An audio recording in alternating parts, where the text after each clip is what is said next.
ನಮಸ್ಕಾರ ಸ್ನೇಹಿತರೆ, ನಾನು ನಿಮ್ಮ ಕೃಷಿ ಮಿತ್ರ. ಎಲ್ಲರಿಗೂ ಕೃಷಿ ಮಿತ್ರ ಯೂಟ್ಯೂಬ್ ಚಾನಲ್ಗೆ ಸ್ವಾಗತ. ಇವತ್ತು ವಿಷಯ ಏನಪ್ಪ ಅಂದರೆ, ನಮ್ಮ ಚವಳಿ ನಾವು ಬಿತ್ತನೆ ಮಾಡಿ ಇವತ್ತು 70 ದಿನಗಳಾಗಿವೆ. ಇದು ನಾವು ಅಲ್ಲೇ ಸೆಕೆಂಡ್ ಟೈಮ್ ಹಾರ್ವೆಸ್ಟಿಂಗ್ ಮಾಡ್ತಾ ಇರೋದು. ಈ ಫಸ್ಟ್ನೇ ಟೈಮ್ ಹಾರ್ವೆಸ್ಟಿಂಗ್ ಮಾಡಿದಾಗ 2 ಕ್ವಿಂಟಲು 40 kg ಬಂದಿದೆ ಚವಳಿಕಾಯಿ.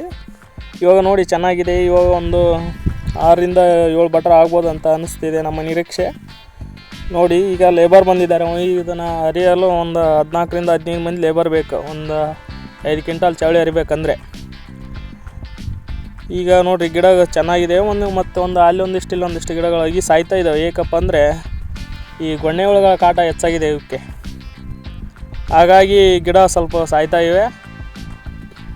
ಈ ಚಳಿಗಾಲ ಸಮಯದಲ್ಲಿ ಸ್ವಲ್ಪ ಬೆಳವಣಿಗೆ ಕಡಿಮೆ ಈ ಚವಳಿ ಗಿಡ. ಏನಕ್ಕಂದರೆ ಈ ಸಿಕ್ಕಾಪಟ್ಟೆ ಚಳಿ ಬೀಳೋದ್ರಿಂದ ಬೆಳವಣಿಗೆ ಸ್ವಲ್ಪ ಕುಂಠಿತವಾಗಿರ್ತವೆ.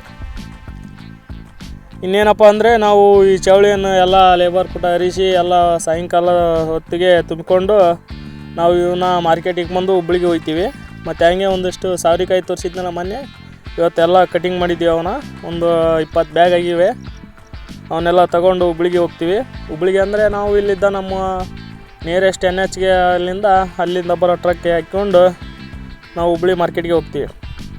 ಹುಬ್ಳಿ ಮಾರ್ಕೆಟಲ್ಲಿ ಏನು ರೇಟ್ ಆಗುತ್ತೆ ಮತ್ತು ಅದರ ಬೇಡಿಕೆ ಹೇಗಿದೆ ಅಂತ ನೆಕ್ಸ್ಟ್ ವೀಡಿಯೋದಲ್ಲಿ ಹೇಳ್ತೀನಿ. ನಮ್ಮ ಚಾನಲ್ನ ಸಬ್ಸ್ಕ್ರೈಬ್ ಮಾಡಿ, ಹಾಗೆ ಫಾಲೋ ಮಾಡಿ ನಮ್ಮ ಇನ್ಸ್ಟಾಗ್ರಾಮ್ನ.